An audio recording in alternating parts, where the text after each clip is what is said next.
welcome to the Real Estate Power Podcast. I'm excited today to have with me Becki Bolton, one of our top real estate agents. How you doing, Becki? I'm great. How are you? Doing good. And Hampton Rutledge, the president of Strother Ventures 2. Howdy, howdy. Good to see you guys both this morning. I wanted to talk to you guys because it's new year, new opportunities, and we're always big at ERA Strother Real Estate in planning. You plan, you succeed. And I know, Becki, you are a planner. I am. With paper and pencil. It's old school. I am. I love it, though. I have to keep myself on track. If I don't keep myself on track, then I'm no good to anybody. And that's true. You have to keep yourself structured because time is money. Absolutely. And we, as real estate professionals, in order to make money, we have to be in front of people. And if you're bogged down by not being organized and structured, that's right. It's not going to work. Nor is it going to work if you don't have a roadmap to success. Absolutely. So I would like to ask you, what do you think your biggest successes have come from, number one? And if you didn't plan your roadmap, would you have made it as much as you have? I definitely would not have made it. I would say two big things that have helped with my success is, one, that planning, because, like you said, I'm huge on planning. I do my business planning, around October, November of the prior year for the next year, and I'm constantly looking at it. I mean, I look at it at least a couple of times a week. I'm constantly looking at it to see where I am in my goals, personal and business, all throughout the year. And if I have to make any adjustments throughout the year, I've done that. I've set a goal, and then I realized in June I was going to crush that goal. So instead of just keeping that goal, I increased it. There you go. I changed my business plan. I increased it a little bit. But also I would say, keeping up with my clients and building a rapport, building a relationship with my clients. I feel this business is totally relationship based, whether it's with my clients, with mortgage companies, with, other agents inside and outside of our company. Building those relationships with my clients and my peers, I think, has definitely helped to, grow my business every year. Help you achieve what it is. Absolutely. And, I think it's important, a lot of people will take it to the extreme. You have to measure what matters. Right. And what matters is exactly where your goal is taking you. That's right. And what part of that business is your driving train. That's right. And you have to be able to adjust, I think. If you see that something's not working, halfway through the year, first quarter, second quarter, whatever, when you're doing your evaluations and you see that something's not working, you have to be able to make that adjustment. You have to be able to sit down and say, okay, why isn't this working? What do I need to do to make this part of my plan that I had set for the year work? You've got to be able to do that. That's a big point, because a lot of people do their business plan at the beginning of the year, like a New Year's resolution, file it in a drawer and never look at it again. That's right. You can't do that. Mine's a working document all the time. Always. Absolutely. And another key point that you brought up is a personal goal as well, because you have to have that life balance. Absolutely. And if you don't set aside that balance for your lifetime, your life goals, it just won't work. Happiness has got to be in there somewhere. That's right. Now, Hampton, on a bigger scale, Becki's been with us how long now, Becki? It'll be 11 years this summer. Woo! Yes. Man, yeah, I'm looking for 11 more. Yeah, me too. And continuing that growth that you're doing. Yes. Man, what was it? We measured her at 143% year-over-year growth. 840% since your first year. Wow. Increase. Isn't that something? That is awesome. Yeah, that In a good is. way. Yes. What a growth rate to tout. Yes. I mean, yes. goodness. But on a bigger scale, we offer that for all of our agent base, do we not? We do. It's crucial, I think, for the brokers in charge, or whomever. It doesn't necessarily have to be the brokers in charge. Just somebody that can hold you accountable. We'll sit down with you as an agent and create that business plan with you, not for you, but with you, where you can, as Becki was saying in a lot of her points, where you can take everything in your periphery, not just the sales part of it. It can be everything within your periphery, like ancillary services that you need to include, anybody that you have a relationship with, that should all be a part of your business plan. But again, it has to be with somebody that is going to be holding you accountable to that. And that's what we do. We have quarterly reviews, and there is no set time, place, or whatever that you can't go in and talk with your manager about, hey, I'm 1 month into my business plan and things don't look quite right. Can we readjust? And it's all about that. You know, they say that you should set your goals about 20% over where your comfort limit is. And if you do it that way, then it should stay the course. There's always going to be bumps and whatnot along the way. It has to be adjustable. It has to be a work in progress. It has to be something that can change. If not, you'll stay stagnant. It will, because, you know, life happens. And so it has to be a working document. And so, all right, suppose your kids are sick. Somebody gets sick in your family and you're out of work for 2 to 3 weeks. Okay, guess what's going to happen to your business plan?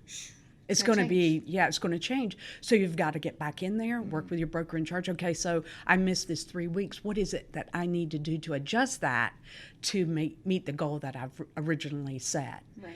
And, you know, I think I'd like for you to talk a little bit more, Hampton, about, you know, we don't just tout that to our real estate agents. We take it on a aerial view as well, as far as the company. God. I've got business plans coming out my ears. We do it with every aspect, every facet of the entire company, because it's necessary. We're an active moving kind of company, and in order to stay that way, to really kind of broaden our horizons but still maintain our culture, we have to set a plan. And that starts with me. That starts with me pushing it out to not only our agents but to our managers, again, to the heads of all of our departments, whether it's property management or the ancillary companies themselves. It's got to start with me, and then it just kind of flows throughout the entire company.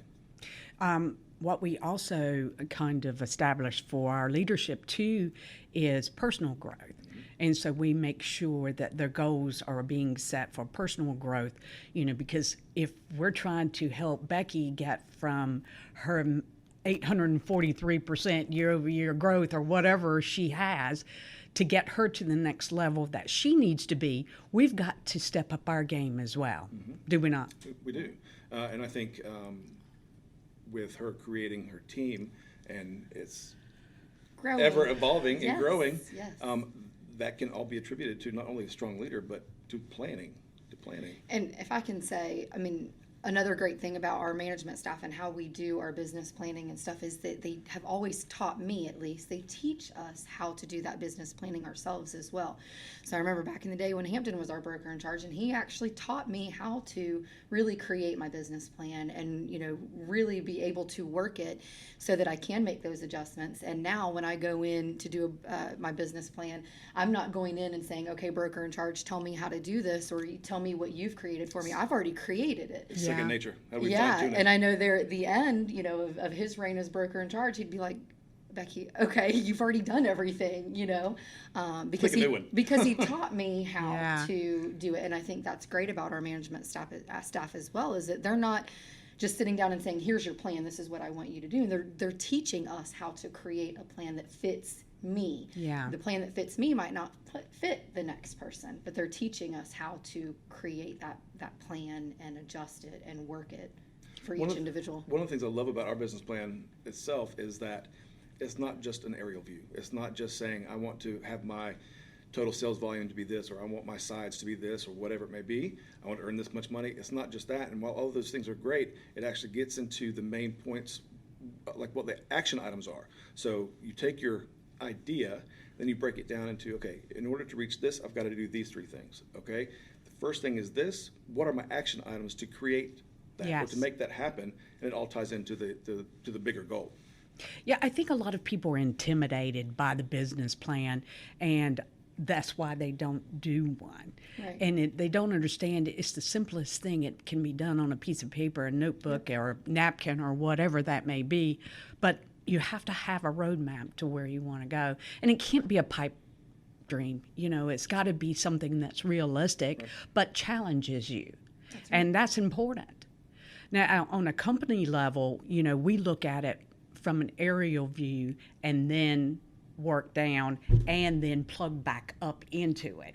So we know what we want to achieve, and it could be a number of things that may be. You know, this year it's you plus 20. So you plus 20 means whatever you did plus 20%.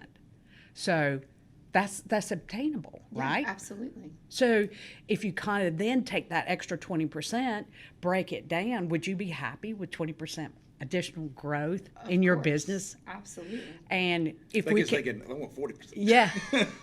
But if we're realistic about it, and if we achieve 30%, then guess what? Man, we're happy. Absolutely. But if we set the goal at 20, who wouldn't be happy with 20 more percent in their business plan? I mean, in their year-end goal and meet it, and we can show you the way. Right. I think that anybody that is looking to grow their career, I think a structured company like ours could be the place they need to kind of ask questions about. I absolutely agree. I do. I think the biggest piece of that, whenever we as the managers are kind of pushing it out to those people that actually want to be a part of it, they need to understand that the business plan is not for us. We're here to help you fine tune it, to give you ideas. This business plan is for you and your success. Doesn't matter what I say. This is how you are going to succeed. And again, it's just an accountability piece on our part. Yeah, and we do help them, show them the way. Mm-hmm. Okay, you need to spend this much time doing this much time doing that. And if they're struggling in any way, then that's when we take them back and put them into training or give them that additional assistance to be able to show them how to get that. Yeah, I know Mike does one-on-one coaching with agents, which I think is amazing. If someone's struggling in one specific aspect of their business or struggling in the whole business, whatever, I know that he sets, a certain time, or whatever, that he does actual one-on-one coaching with agents where it's just him and them. They're not sitting in, a classroom full of 10 other agents and, maybe too shy to ask a question or to speak their piece. They're sitting in there one-on-one with him and, really getting to dive in and figure out their way through the business and how to do it. It's more open. Yeah. Yeah, I agree. The last thing I want to kind of say is that maybe it's a job. And I think that people kind of really get it misconstrued in thinking that things are going to be perfect all the time and that they're going to be their way and it's a bed of roses.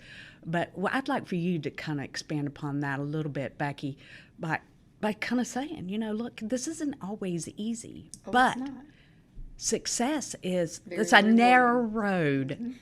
And I'd like for you to kind of hammer that away a little bit. So it's definitely not easy. And I think, a lot of people get into it thinking, it's going to be super easy. And then they get their first or second deal and they're like, oh my goodness, what the heck did I get myself into? Yeah.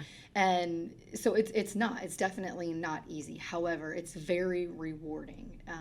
Not, only financially, but seeing your clients at that closing table, whether it's a buyer or a seller, sellers moving on, with their life, they're upsizing, they're downsizing, whatever the case may be, you see them at that closing table and you see how excited they are. Yeah. And maybe you get that note, a couple days later with, oh my goodness, thank you so much. You found the perfect home for me.